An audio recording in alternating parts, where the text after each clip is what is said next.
So, hello everyone, and thank you very much for joining us and for your participation as chairs for the annual ASTMH meeting. My name is Stephanie Yanow. I'm the Associate Scientific Program Chair, and I'm joined today by Carol Sibley, who's the Malaria Subcommittee Chair within the Scientific Program Committee, and she'll be co-hosting this webinar with me. And we also have Judy Diacides, who will be helping us with moderating the question and answer period at the end. So we are recording this webinar. If anyone would like to access it in future, Judy will be sending out a link which will let you access the webinar through the ASTMH website. We would like to go through the slides first and then address any questions you may have at the end of the webinar, but you can actually type in your questions at any point during the webinar, and Judy will keep track of those questions and bring them up during the Q&A session. So thank you very much for participating in this webinar. The purpose is really to review some of the best practices for chairing either a scientific session or a symposium at the annual meeting. And just to give you a little bit of background about why we're doing this, a couple of years ago we started to invite more junior members of the society to participate as co-chairs, particularly for the scientific sessions. And some of the feedback that we got is that these junior members would like to have some guidance about how best to chair a session. At the same time, every year we send out a survey to all of the attendees for the annual meeting, and we've received some feedback from our society members and attendees on how we can try to improve the chairing of these sessions, and particularly around time management and so on. So over the past couple of years, various members of the scientific program, particularly Carol and Sarah Volkman, have taken the initiative to try to develop some guidelines about chairing and to try to share those with the chairs for the Malaria Subcommittee. And more recently, we've solicited feedback from all of the subcommittee chairs throughout the program committee to get their feedback from their members about how we can improve the chairing of these sessions. So what we put together is really a compilation of all of this feedback, and this is what we'll go through today in terms of the material. So I want to begin by saying that the guidelines that we will be reviewing today really fall under the broader umbrella of the ASTMH Inclusion and Respect Policy. This is a policy that we developed in 2018, which says that we affirm the key principles of inclusion, diversity, and respect for all people. ASTMH is committed to an open and diverse environment that is built on dignity and mutual respect for all members, participants, and staff. And we think that the chairing of these sessions are really integral to adhering to this policy to make sure that everyone has a voice, everyone feels welcome at the session, and feels comfortable to ask questions and to share their data either as a speaker or as a member of the audience. Okay, so your role as a session chair is really around two major responsibilities. One is to manage the logistics and timekeeping, and we'll go into that in some detail. And also at the end of your session to encourage and manage the discussion stimulated by each talk. Okay, so just in advance of the meeting, some of the steps that you can take to ensure that your session goes smoothly. And I should preface this by saying that a lot of the material we'll be discussing today may be more specific to the scientific sessions. However, some of the more broader ideas about time management and handling the discussions at the end of your session also apply to the symposia. But specifically for the scientific sessions, we would encourage you to have a look at the speakers and the abstracts for your session. These are available now, either through the app or through the online program planner, so you can already see who's presenting in your session and you can access those abstracts. We would encourage you to reach out to the speakers in your session and encourage them to meet in the room about 15 minutes before. That will help you with setting up the session and making sure everyone's on the same page. We would encourage you to read the abstracts, and even at this early stage to keep in mind or jot down some notes about some potential questions that may come to mind while you're reading the abstract. And this will help you later on when you're facilitating the Q&A in case there's a gap, and we'll discuss this in a few moments. So that's in advance of the meeting. On the day of the session, we would encourage you to visit the speaker ready room a couple of hours or even the day before your session. Just make sure that all of your speakers have loaded their talks. We are trying to discourage people from turning up on the day at the room with their talk on a USB. We really want people to have their talks uploaded through the speaker ready room, and they can check their slides and everything like that well in advance. So you can swing by and just make sure that that's been done. And if you see that someone hasn't, you could even email them or contact them through the app to recommend that they do so before the session. On the day of the session as well, we'd encourage you to arrive at the room about 20 minutes before. We've scheduled it so there should be about a 30-minute gap between the different sessions. So the room should be available for you to go in and get set up. You may find that when you get into the room, there may be some people who are lingering from the previous session, and it's okay just to ask them if they can take their conversations out into the hallway or at the coffee break so that you can set up for the next session. Okay, so all of the chairing for the scientific sessions is done in pairs. Often this will be a more senior chair paired with a more junior co-chair. That may not always be the case, but that's something that we're trying to actively encourage to give the more junior chair some experience in how to chair a session. Now with the scientific sessions, there are usually 7 talks. So you need to decide with your co-chair how you want to split up the chairing duties. So there'll be 3 and 4. And usually you will be speaking, or one of the co-chairs is speaking in that session. So you can manage the how you divvy up the talks based on when you will actually be speaking. In every room, there should be somebody who is running the audiovisual equipment. They will look after all of the technical details.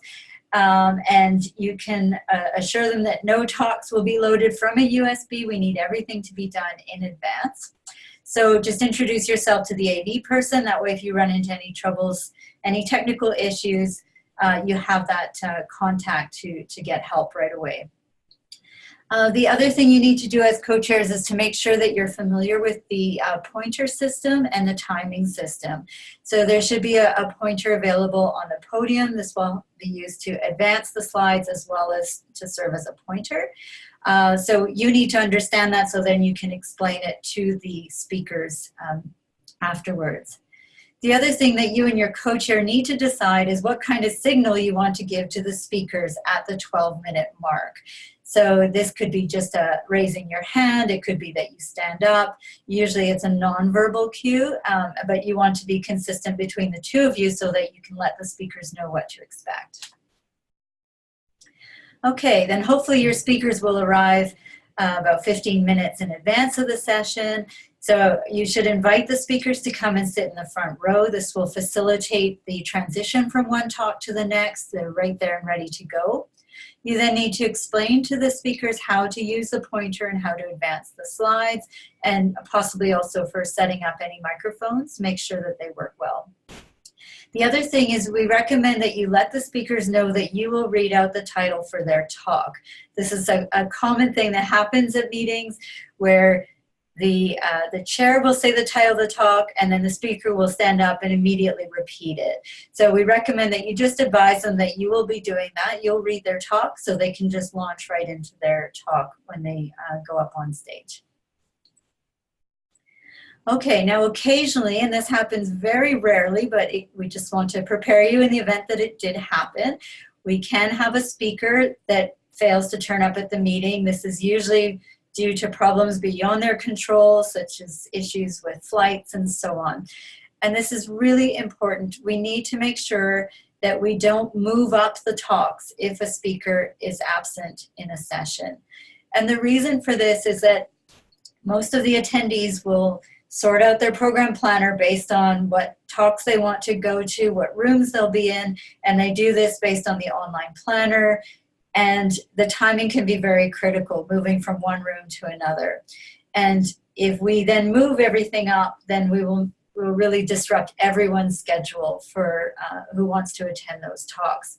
So what you need to do, and this requires a little bit of artistry, is to develop some conversation during that period. So you may have a 15-minute gap that's in the middle of your session. You can think of a topic, a broader topic that's the theme of that session, raise some questions about it. You can even try to engage the audience perhaps and trying to identify some of the urgent priorities for that particular topic. And essentially you need to fill that time for 15 minutes. And then once that time slot is passed, then you can continue with the program as scheduled. And we should say this for the symposia as well. This is also important. The program that you submit with your proposal that was approved, that's what will appear in the program. So if you had 20-minute talks, you need to be able to make sure that the timing of each talk sticks with that original program, the published program. Okay, now one of the issues that we find is really critical for chairing, and this comes back to us over and over again with surveys and feedback from our members, is timekeeping. So this is really one of your core responsibilities, is to try to keep people to time. So although it's a 15-minute slot, that means it's a 12-minute talk with 3 minutes time for questions. We will have these timers. You see a little picture of that on the screen. It's like a traffic light system. And what that means is that when they're speaking, it's green. When it's yellow, that means that they have 2 minutes left. And then when that 12 minutes is up, that will be the red light. So again, you need to, as soon as someone starts talking, you will start the timer, and then you and your co-chair have decided what the signal is, but at the same time, they will see that the light will go yellow. And this means that they need to start wrapping up their talk, finish their last slides, and so on. And then once it's red, again, you need to signal to them that their time is up and we need to make time for questions. Otherwise, we won't be able to accommodate any questions from the audience. Okay, so like I said, it's very important that the speakers are aware ahead of time what the yellow light means and that they know that they only have 2 more minutes to wrap up. The other point around timekeeping is with the questions. We only have 3 minutes for the Q&A for each session. So that means that you really need to make sure or encourage people, the speakers, to provide concise answers. That will allow more people to have an opportunity to ask questions. Now I'm going to pass it on to my co-chair, to Carol, to take you through the actual sessions. Okay, good morning or afternoon or evening as applies to wherever you are in the world. And so as you can tell, we're spending a lot of time on the timing issue. And that's simply because that has sometimes been a problem. It has not always been a problem. Most speakers are actually quite respectful and have planned ahead. But nonetheless, sort of thinking about all this beforehand makes a big difference. And do remember that you'll have, in almost all cases, as Stephanie said, a more senior person on the podium with you. And you're in charge during your part of the session. But if there's any problem, you can always sort of fall back on that and decide beforehand if there's any particular thing that you would like some help with. That would certainly be appropriate as well. So beginning on time, as Stephanie said, people do stick around in the room and they get involved in talking, and that's one of the best parts of the meeting. But you're going to need to try to shoo them out, as it were, so that you can start your sessions on time. And then give a very brief introduction. This is the session on drug resistance in such and such or whatever. And then all of these talks have been chosen to be germane to that particular question. And then introduce each speaker, name, what affiliation, where they work, what their institution is, and then the title of the talk. And you might want to practice some of those. Obviously, some people have names that are perhaps not so familiar to you. If that's the case, give that some practice beforehand. You'll know because you have the list of people. That really helps a great deal. You can add a little bit more, but not very much. This is not a place for you to go into any sort of a long, even 3-sentence thing about this particular subject just because you're really interested too. That's really up to the speaker rather than you. So very brief, but very clear, consistent and concise in what you're doing. Okay, you can change. So as you can tell, we're emphasizing time management as the key. So you're in charge of the timer, and that sometimes is easy to forget. You just need to push the button so that the time begins when the person is actually beginning to speak. And during the time of especially during the 10 minutes, you can think about what they're saying. If something comes up that's obvious to you, write it down so that you'll have a chance when the questioning begins, which we'll talk about in a couple of minutes. You'll have something to sort of prime the pump, as it were, and get people ready to really ask questions. Be ready to give your nonverbal, or sometimes having to be verbal, time at the 12-minute point that, yes, this is the end of your speaking and we're going to begin questions. Sometimes, but rarely, there's some pushback from that. I've got only 2 more minutes to talk or something like that. I have only 2 more sentences. No, the end of 12 is 12. And so you thank the speaker and then open up the discussion to the audience. Okay. So this is actually a little less easy to give you much instruction on. It's the best part of the session for many, many people. So it's important to be both encouraging so that people who do have questions get up to the microphone, stand in the queue, and have a chance to ask their single question. And there might be some times when someone, for whatever reason, decides they have 3 questions. No, 1 question per person. And as you introduce the question period, you can say, please make your questions clear and concise. There are occasional times when someone would really like to give a polemic about their opinion about this particular subject. And this isn't the place for that. And most of the time, with a little diplomacy, you can say, what is your question, please? And they'll fall back on whatever the question was if they really did have one. So, and again, there are 2 chairs. Either of the chairs in this particular part of the session could intervene if needed. Sometimes the people who wish to give long polemics are more senior. Often they are, in fact. And so, that's a little bit more ticklish, perhaps, for you if you're one of the junior people. But nonetheless, you and your co-chair can certainly manage this really as a team. Okay. The other thing that happens is that after the last speaker has finished, there's a lull because people haven't perhaps been counting, for one thing, and the time for the question may actually have a sort of a void.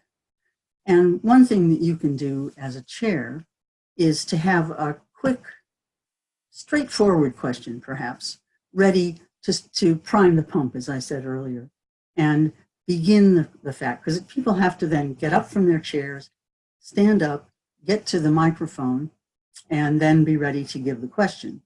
So they don't always do that very quickly.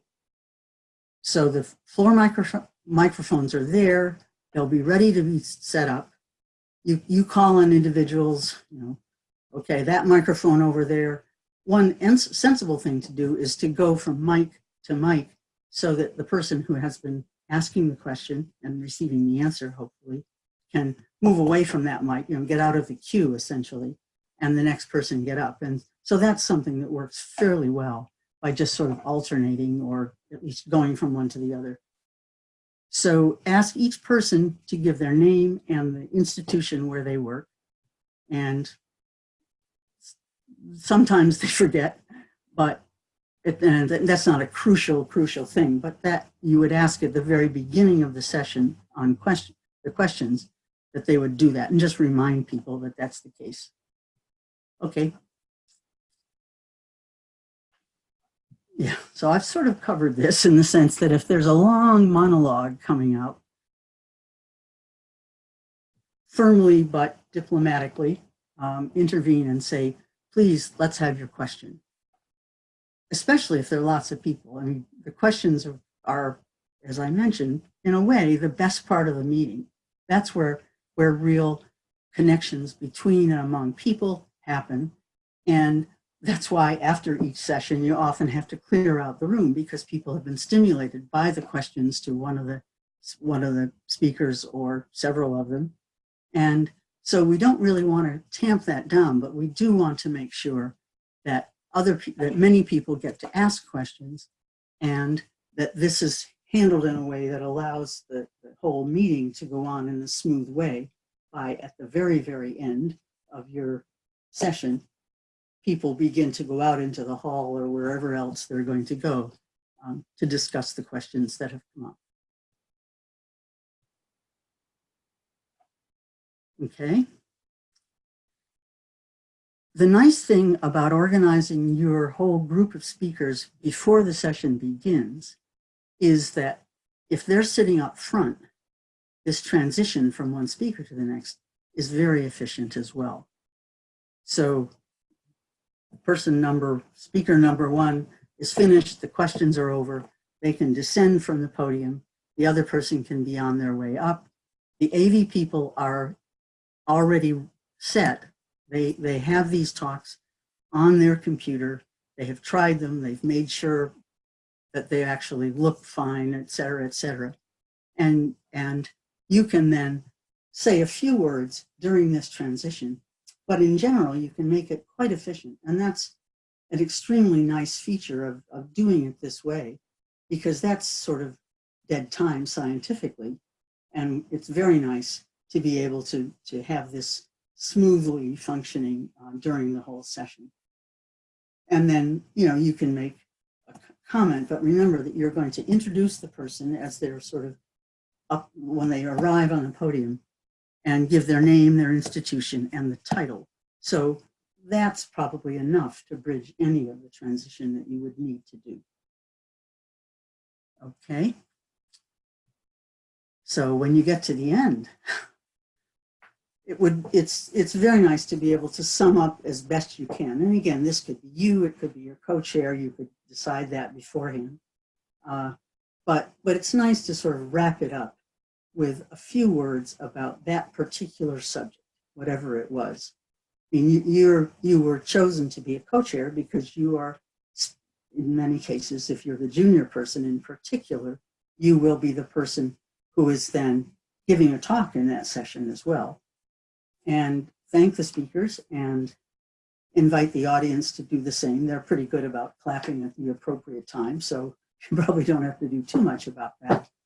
And then you've done an excellent job of getting the science of that particular question out there. You've had a chance to have 7 different speakers talk about that question, and you've had a chance for the audience who've come because, after all, they're interested in that particular question.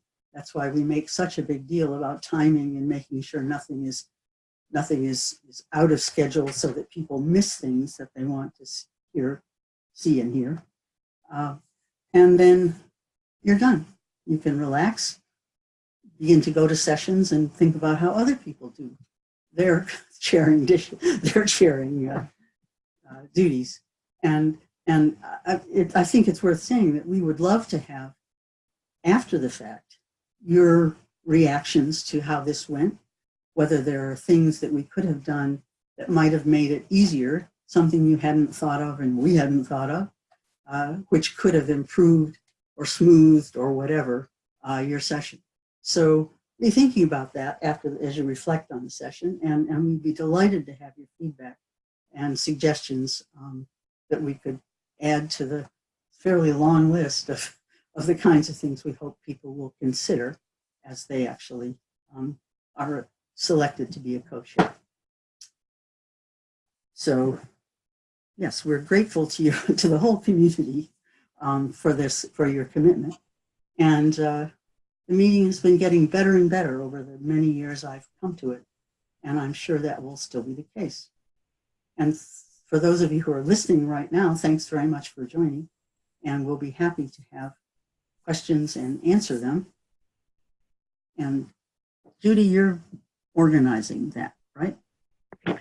Yes, this is Judy. We have a couple questions from the group. The first one is, if someone does not show up and the previous speaker has plenty of questions from the audience remaining, is it okay to fill the empty time, if you will, with extra questions from that one speaker, or is that not fair to the other speakers?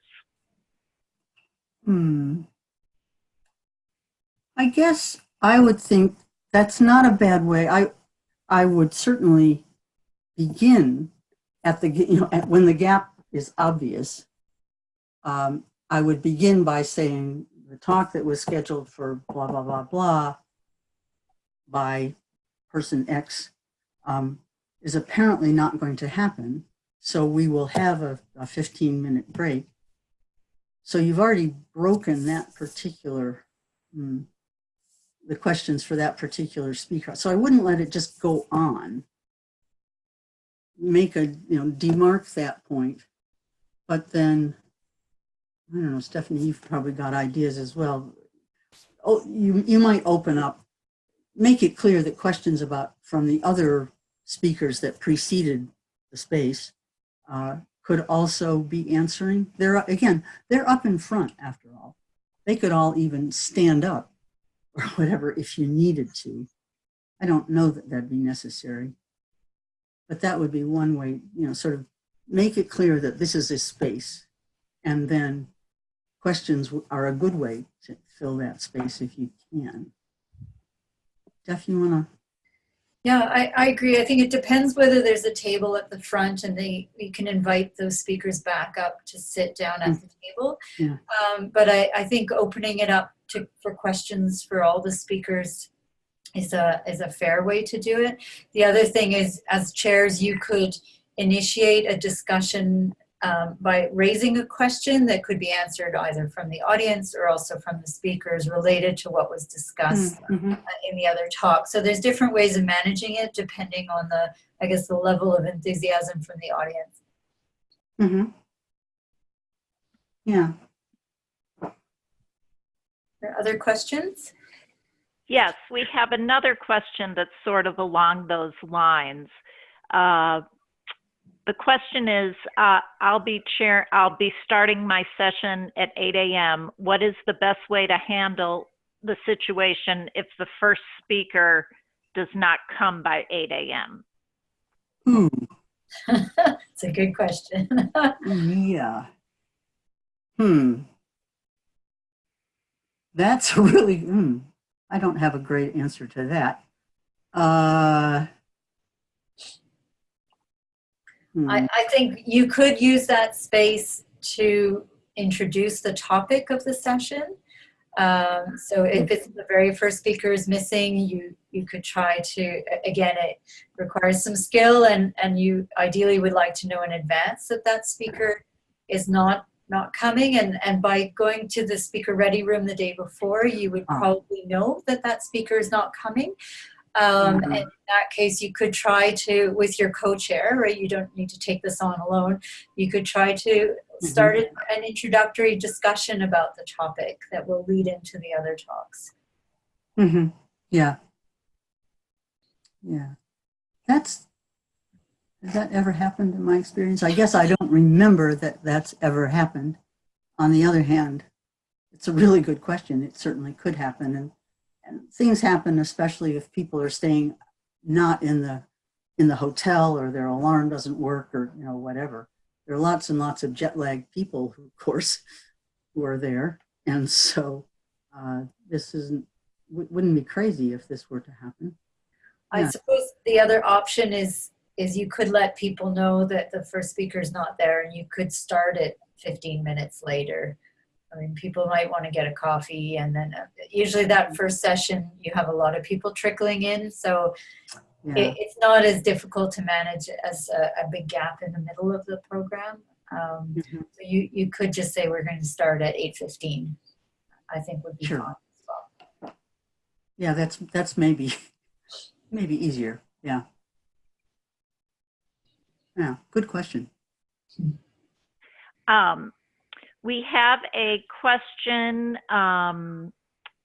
that I can actually address. How do we know who our co-chair is? I don't believe I've received this information. The online program planner is now available on the ASTMH website, where you can view all sessions, all presentations, all co-chairs. So I will send a follow-up email to this entire group, and I will include that link so you can go online to view who your co-chair is. This is a question from a scientific session co-chair. We have a question from are guidelines different for symposia? Mm-hmm. Well, the timing is different. So with the scientific sessions, we have a strict 15-minute allotment for each speaker. But with the symposia, that will depend on the proposal that was approved by the program committee. So often that will be 20 minutes. Sometimes people will have a panel discussion. There are some variations on the format, but whatever was proposed and approved should be adhered to in terms of timekeeping. The system with the traffic lights doesn't apply to the symposia. It only applies to the scientific sessions. So for the symposia, the chairs are responsible to manage the time in the same way, but it's because those chairs have actually put together that session themselves, and they presumably already know the speakers because they've invited them to participate in that symposium, then we would expect that personal relationship is already in place, and there's an understanding of how that session will be structured. Mm-hmm.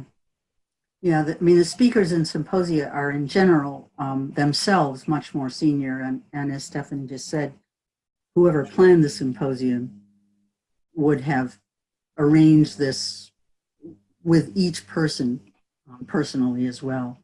So it takes a variety of forms. That's not to say nobody ever goes over. That has certainly happened, but it's up to the chair, who generally is a single person in this case, not always, but usually, to manage this and make sure that it finishes on time, and that whatever plan they had, especially if there's a panel discussion, that's a little bit harder to manage in terms of timing, but it's up to that person to do that. And we depend on them to do so. Okay, great. We have a question from a scientific session chair asking, how do we time the question period? That's a good question, actually. Mm-hmm. Well, I'm not sure if those traffic lights can be set up for the 3-minute question period, but I would just say use your phone to time. It should be 3 minutes. Obviously, if somebody goes over their 12 minutes, then you need to make sure that you would reduce the question period so that you stick with that 15-minute time frame. I suppose one thing you could do is at the beginning of each, when each speaker is starting, if you set your phone to 15 minutes, that'll look after that block in the program, and then the traffic light system will look after the 12-minute mark and giving that signal for when they only have 2 minutes left. Yeah. Here also, you could sort of do a tag team with your co-chair and say, look, when I'm managing the questions, could you really be watching carefully on your phone or whatever, so that we don't go over in the question period either, because neither of you will be speaking at that point. So whoever is the chair at the time can certainly depend on the other person to maybe time that 3 minutes or less if it's less because they went a bit over. Yeah. Okay, we have a question that reads, will we have time between talks to give a brief bio for the speakers, or is there not enough time? I'd say there is not enough time to give even a brief bio. You do identify their affiliation from which they've applied, but yeah, giving background, where they went to school or what degrees they have and things, is really probably not going to fit into the time. It would take time from their talk, and they have presumably planned their talk for this 12-minute period. So we don't want to eat into that time to give a bio. Would be nice. I mean, that's a nice thing to be able to do. And it's at symposia, sometimes they do that. But again, that's much more up to those managing the symposium. But in a session, if you added that up over all 7 talks, it'd be probably take time from everybody a bit more than we would like. I agree with Carol. The only thing I might suggest is that when you meet the speakers in advance, if you know that one of the speakers is quite junior, let's say a PhD student, you may want to actually mention that when you introduce them. Just maybe the audience might go a little easier on them. They may be quite nervous as well. It might be their first time presenting at a meeting. So if you preface it, state their name, they're a PhD student from this institution, that just might help soften the questioning a little bit for them. Oh, yeah. Yeah, that's not not good very much time, but yeah. Okay, great. We have a question. If someone with a mobility issue has a question, can we or someone else bring the microphone to them?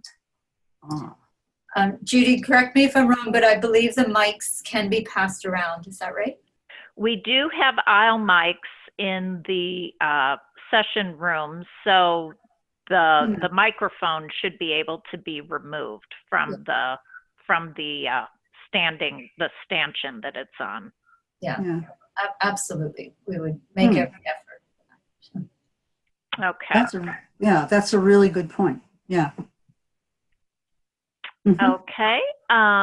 We have another question. If a scientific session presenter is not missing for the whole time, but is just late to his or her designated time, presumably would that cut that person's time? Yeah. Unfortunately, I don't think there's a way around that because all the talks are scheduled back to back. And as we mentioned before, it's really people base their daily schedule on the program. So it's the responsibility of the presenters to be there on time. And that's why we also encourage them to come even a little bit early, right? To make sure that there's a bit of a buffer in case you get stuck in traffic or something like that. Yeah, you would be, this would be obvious if you're asking your speakers to gather before the session, as Stephanie said, so that you can go through some of the logistics and things like that with them as a group. And so you would know if they weren't there at the time.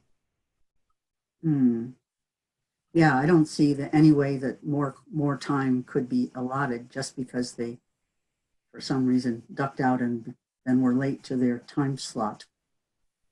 Yeah, it's just not fair to the other people. Okay.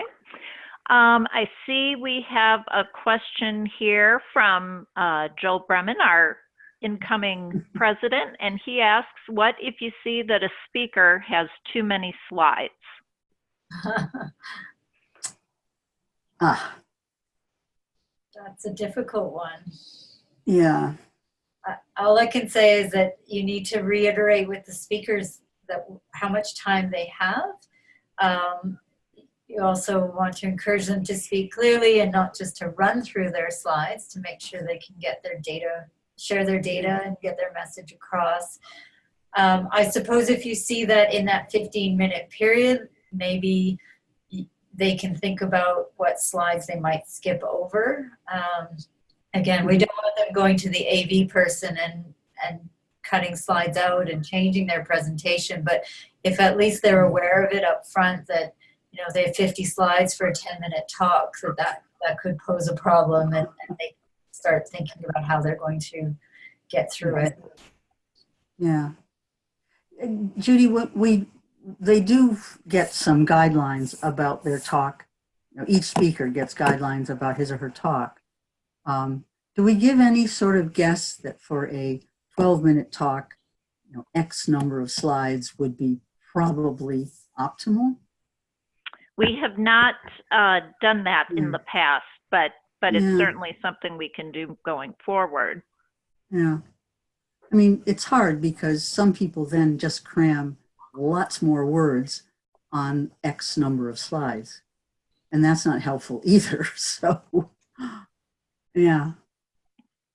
I mean, the other possible approach is when you email the speakers in your session, you can remind them of the time that's allotted to them, but you can encourage them perhaps to practice their talk in advance to make sure that it will fit within the 10-minute time frame. And that, if you do that a week before, as we suggested, that will give them time to change their talk before they upload it to make sure that they have the right number of slides. Yeah.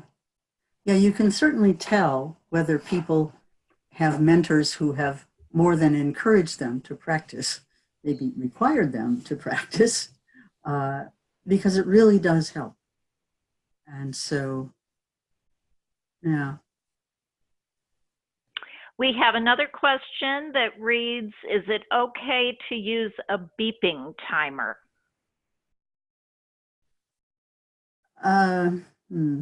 That's not what's up on the podium. So you mean to add that from your phone or something, I suppose one could do? I mean, ideally it shouldn't be necessary if you've explained to the speakers how the traffic light system works, and then they get that visual cue without it being disruptive in terms of a sound. I suppose though, if they're really going over and you need to stop them, maybe having a sound at the end of the 12-minute mark, you could use that. Usually you just step up and you might actually have to interject verbally, but yeah, you need to wrap it up. Yeah, I think in general it's whatever you and your co-chair have decided upon, standing up or whatever, and usually that's enough. Very, very rare for somebody to keep talking when the chair or both chairs have stood up and, you know, are basically about to haul the person off the stage or whatever. That is not at all, it's hardly ever happens. Now, I think it's more difficult to get the questions to be concise and to manage the question period to time than the speakers. Yeah. Okay. We have another question. Which is preferred, asking the questions at the end of each talk or at the end of all the talks? Well, for the scientific sessions, the questions are at the end of each talk.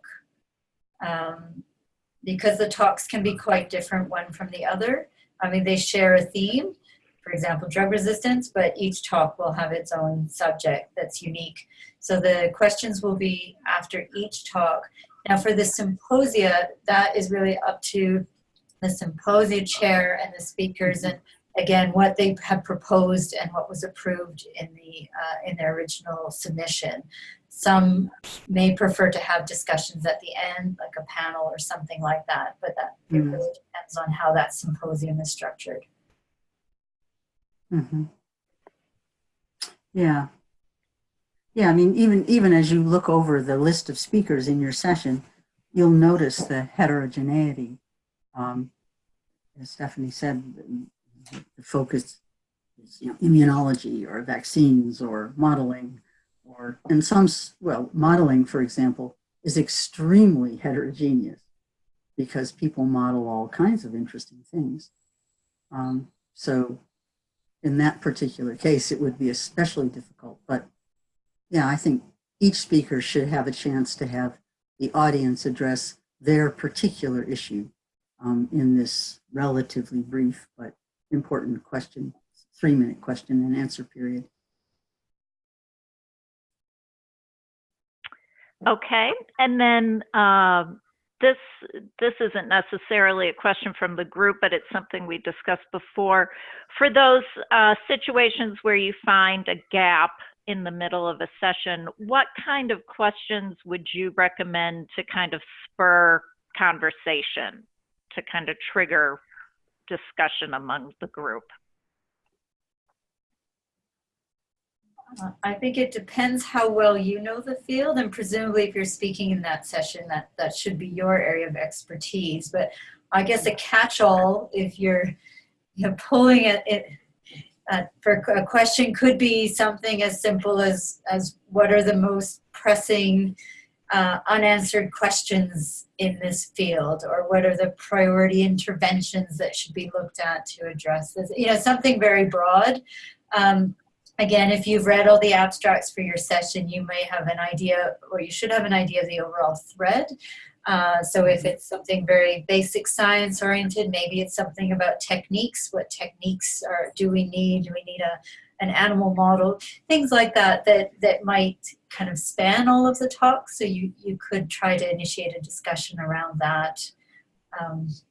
What are the big unanswered questions? You could start from there. Yeah. Yeah. And if this gap does occur, again, remember that you and your co-chair are a team and can certainly work together on this situation if it does occur. So that gives you some backup as well.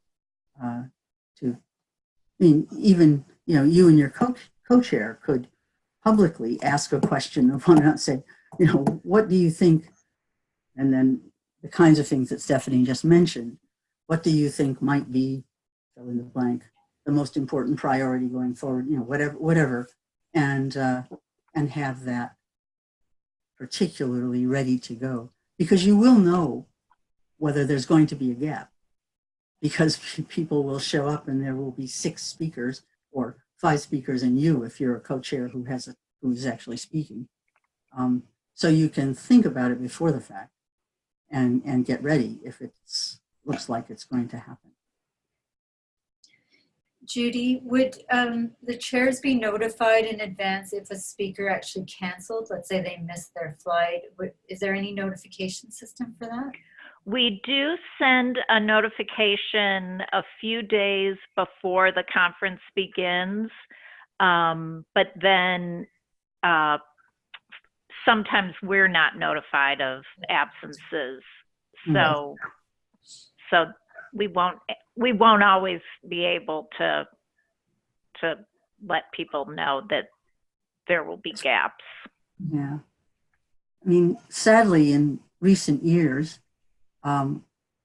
people not getting a visa has come up more frequently than it did in the past, and that they know beforehand and usually do notify Judy or notify the society that has occurred. It's a big problem.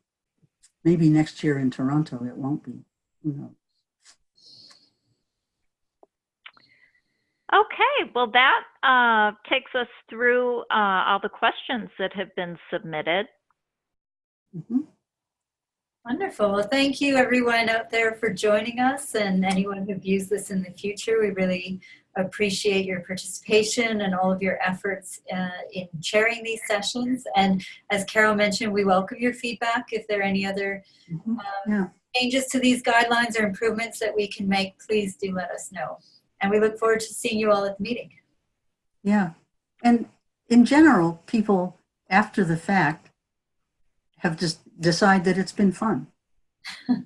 So keep that enjoy. Even if you're a little apprehensive right now. It really is an excellent thing for people to be willing to do. And we appreciate your doing it. And it's good for everybody, I think. It's good for you. It's good for the audience to see a variety of people up front. And I think very much an advantage for all of us in the society to see as wide a version of our society as we can, standing up on the podium and telling us about their exciting science. So, Thank you. And just one final note, we will make this webinar of the audio recording available. So we will be sending a link within the next week or so, so you can access the recording if you need any reminders. Okay. Yeah. Thank you all. Have a great day. Yep. Thanks for joining. Bye-bye.